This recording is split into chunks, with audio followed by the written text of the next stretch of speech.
Bem-vindo todos para mais uma aula de aerodinâmica. Estamos no tópico de asa finita e vamos apresentar aqui mais um exemplo de aplicação de aproximação de uma asa para um vórtice ferradura equivalente. Nós já fizemos aqui o caso downwash na empenagem horizontal e seu efeito na estabilidade da aeronave.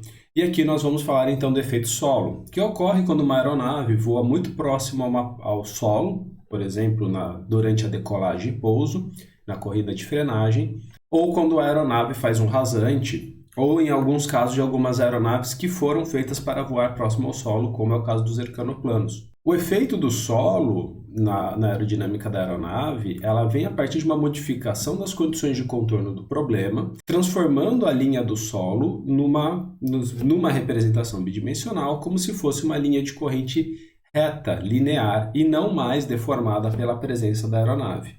Isso faz com que o arrasto da aeronave seja reduzido de forma significativa, melhorando a eficiência aerodinâmica da asa, e muitas vezes isso é denominado de colchão de ar, de forma popular. Mas aqui vamos entender como modelar esse problema e como entender a forma como ele ocorre. Então, representando aqui o caso do efeito solo, imaginemos uma aeronave voando próximo ao solo, representada aqui por uma representação simples da asa e da empenagem.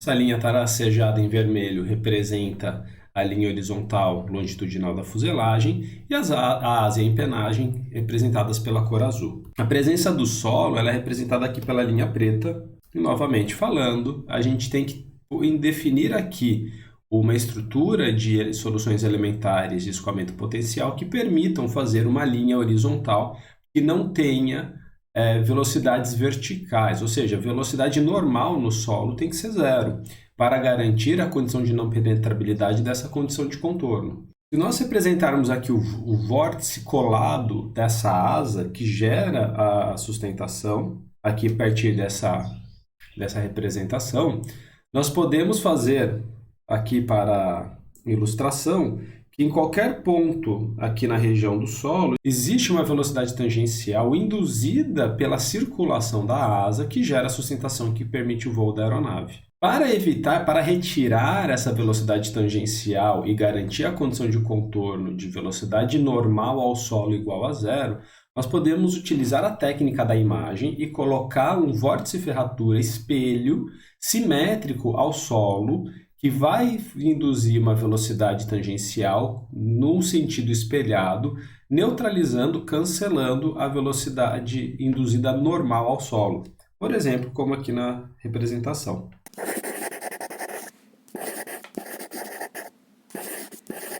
Nesse vórtice ferradura espelhado, nós temos que fazer a circulação ao contrário. Então, a circulação, para ela ser simétrica, precisa mudar de sinal, representada aqui por esse sentido. Obviamente que na mesma posição na envergadura, a intensidade deve ser a mesma do vórtice ferradura original.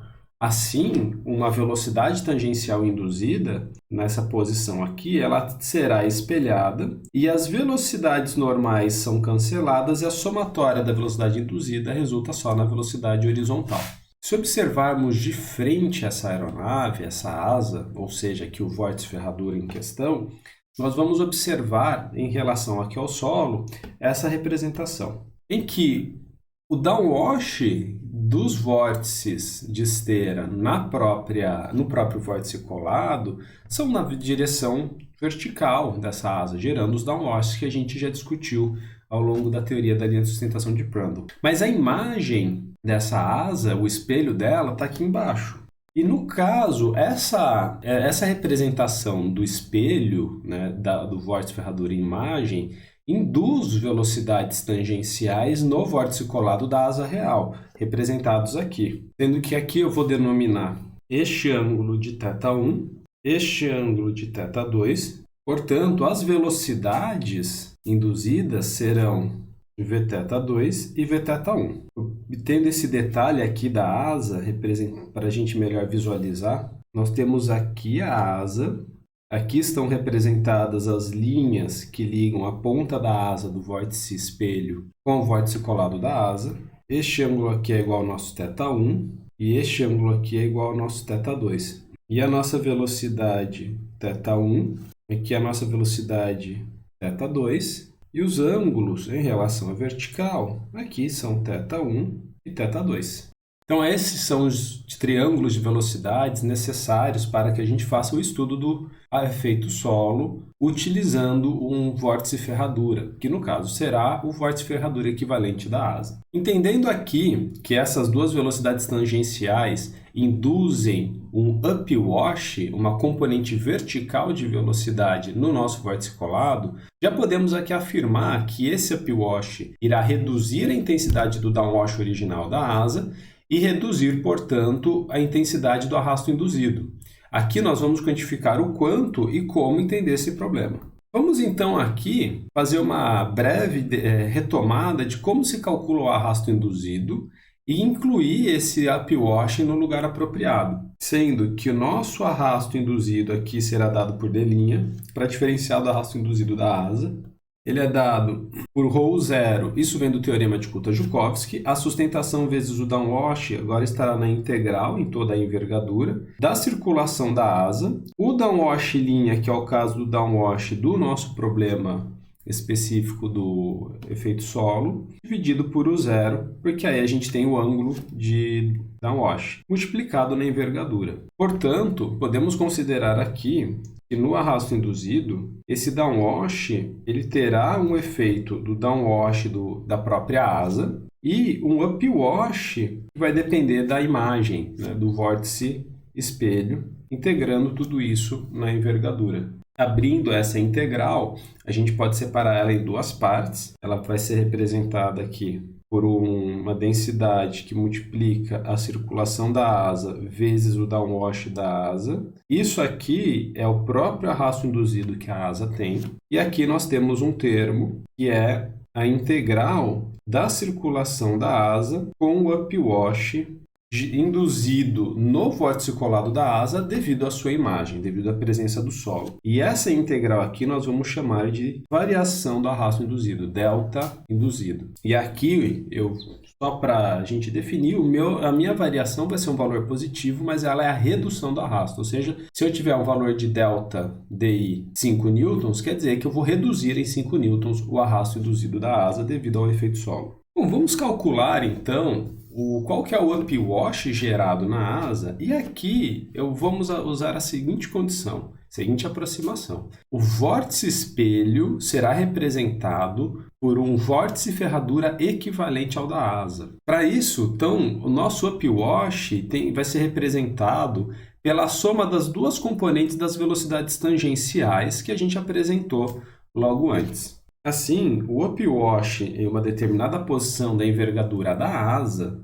é dado pela intensidade do vórtice ferradura equivalente, dividido por 4π, o raio que dá distância do vórtice de esteira 1 até o ponto Y, vezes o cosseno de θ1, mais γ0 sobre 4π, cosseno de θ2 dividido pela distância radial entre o ponto Y e o vórtice de esteira, aqui denominado por 2. Pela geometria do problema, o nosso raio 1, né, nossa distância radial 1 ao quadrado, é dado por 4h ao quadrado mais b' sobre 2 mais y0 ao quadrado, sendo y0 o ponto onde eu estou calculando o upwash. Da mesma forma, essa distância radial 2 é dada por 4h ao quadrado mais b' sobre 2 menos y0 ao quadrado.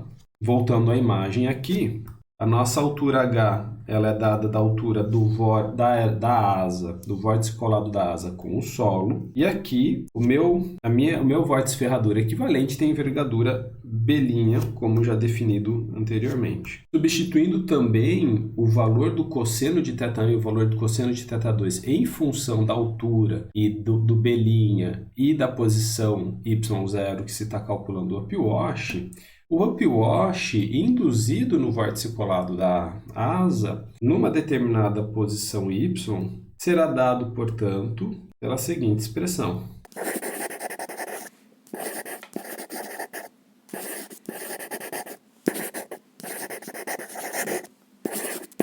Bom, A partir desse momento, nós temos duas estratégias que podem ser seguidas. Uma é o cálculo dessa variação de arrasto, simplificando o upwash para um valor constante na posição y igual a zero, ou seja, no centro da asa, e assumir que esse valor no centro da asa é um valor fixo que influencia o arrasto induzido da asa como um valor médio. E o outro, considerar toda a variação desse upwash na envergadura e fazer a integração dessa expressão aqui. Vamos fazer a estratégia mais elaborada com toda a variação dessa posição y. Aqui, como estratégia de desenvolvimento da formulação, eu vou adotar uma hipótese que ela pode ser feita diferente, não adotar essa hipótese aqui, mas eu vou fazer a minha asa real também um vórtice ferradura equivalente. Isso daí, ela pode ser quebrada, essa hipótese, e considerar o vórtice da asa como toda a distribuição de vórtices ferraduras definida pela linha de sustentação de Prandtl, e fazer a integração do upwash que o vórtice ferradura equivalente imagem gera nela. Mas aqui, por simplicidade, vamos fazer então que a minha asa também é um vórtice ferradura equivalente. Como consequência disso, a circulação em qualquer posição da envergadura da minha asa é dada por γ0 e os limites de integração são dados por menos b' sobre 2 e mais b' sobre 2. Então, essa variação do arrasto induzido ela é dada pelo γ0, que é integrado de menos b' sobre 2 até b' sobre 2 do valor do upwash numa determinada posição y. Lembrando que esse upwash é dado por essa expressão aqui, tendo como resultado para a integral o valor de γ0 sobre 4π, multiplica o ln, mais b' sobre 2 mais y ao quadrado, que divide por 4h ao quadrado mais b' sobre 2 menos y ao quadrado, avaliando de menos b' sobre 2 até b' sobre 2. E o resultado, portanto, no arrasto induzido, é dado pela densidade do ar, que multiplica por γ0 ao quadrado sobre 4π, e multiplica o ln de 1 mais b' sobre 2, b' sobre 2h, tudo isso multiplicado ao quadrado. Podemos então observar aqui que o valor do arrasto induzido vai cair quanto mais próximo a gente estiver do solo, ou seja, quanto menor o valor de H, maior é a variação do nosso arrasto induzido, né? Ou seja, mais eficiente vai ser esse voo. Bom, ficamos por aqui com mais essa aula.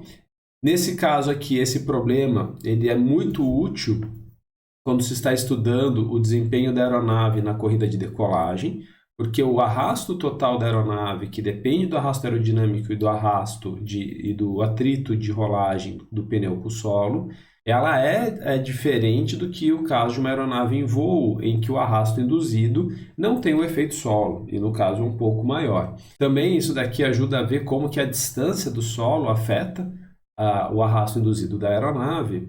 E para quem tem curiosidade, existe um tipo de aeronave chamado ercanoplano, que ela é concebida especificamente para voar próximo ao solo, mais precisamente utilizada em aeronaves anfíbias que voam próximo ao nível da água, dependendo do tamanho da aeronave, em torno de 4 a 5 metros do nível da água. Essas aeronaves tinham uma missão e uma aplicação específica, sendo que ainda existem algumas mais modernas usadas para recreação, mas não é um tipo de aeronave muito popular e muito conhecida. Ficamos por aqui, nos vemos na próxima e bons estudos!